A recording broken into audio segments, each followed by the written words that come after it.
হলো জোর জবরদস্তি করে চাইতেছে এই জায়গাটার মধ্যে আসার জন্য। ওইটা আমাদের পৈতৃক সম্পত্তি, ওইটার দাগ হইলো 27,206। ওইটা আমরা কোনোদিন বিক্রি করি নাই, ওইটা আমাদের দখলে ছিল। এখানে আমাদের একজন অসহায় বিধবা মহিলা এনে থাকে, উনি ওইখানে থাইকা তার কোনো ছেলে সন্তান নাই, 3টা মেয়ে ছিল, বিক্রি করে এই বিয়ে শাদী দিয়ে দিছে। এখন এই অসহায় মহিলা এনে থাকতো, তাকে কালকা বিকাল 3:30টার দিকে তার জোর জবরদস্তি করে তাদের কিছু সাঙ্গপাঙ্গ নিয়ে ওই মহিলাকে মারধর করে এখান থেকে তাড়াই দিছে।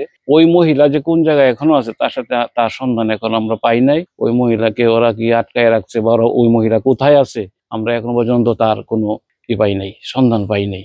এইভাবে আমরা আছি এবং আমাদেরকে নানান রকম হুমকি তুমকি দেওয়া হইতেছে যে তোরা কিভাবে থাকো সেখানে, কি করো সেটা তাদেরকে দেখে নিব। মাত্র তো 4% নিছি, তোরা আরো কিছু থাকলে ওইটাও নিব।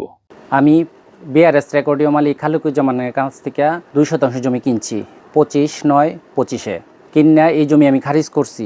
খারিজ করার পরে এই জমি আমি খাজনা দিতাছি। খাজনা হালসন পর্যন্ত আমার খাজনা পরিশোধ আছে।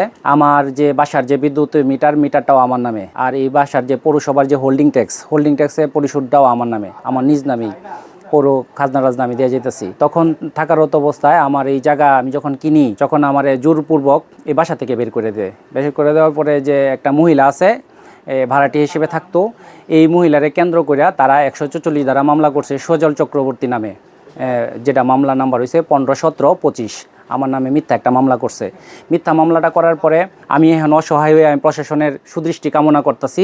প্রশাসন আমার আশা করি আমার কাগজপত্র দেখা যদি বৈধ হয় তাহলে আমার পক্ষে বলবেন, আর যদি বৈধ না হয় আমি প্রশাসন বললে আমি এই বাসা থেকে ছাইড়া যাই আমার কাগজপত্র যদি আমার বেলু না থাকে। বেশ কিছুদিন যাবৎ এটা নিয়ে একটা বিশৃঙ্খলা সৃষ্টি হয়েছে, দীর্ঘদিন যাবৎ চলতেছে।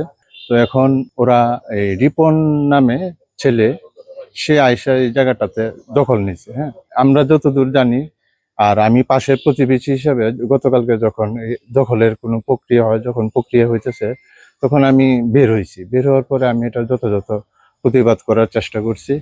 তারপরে আমার উপরেও চড়াও হয়েছে। পরবর্তীতে আমার পরিবার এসে তখন আমাকে সেভ করে নিয়ে বাসায় নিয়ে গেছে। সজল চক্রবর্তীর একটি জায়গা সংক্রান্ত ব্যাপারে একটি বিরোধের বিষয়ে অভিযোগ পেয়েছি। এটা তদন্ত সাপেক্ষে আইনগত ব্যবস্থা গ্রহণ করা হবে।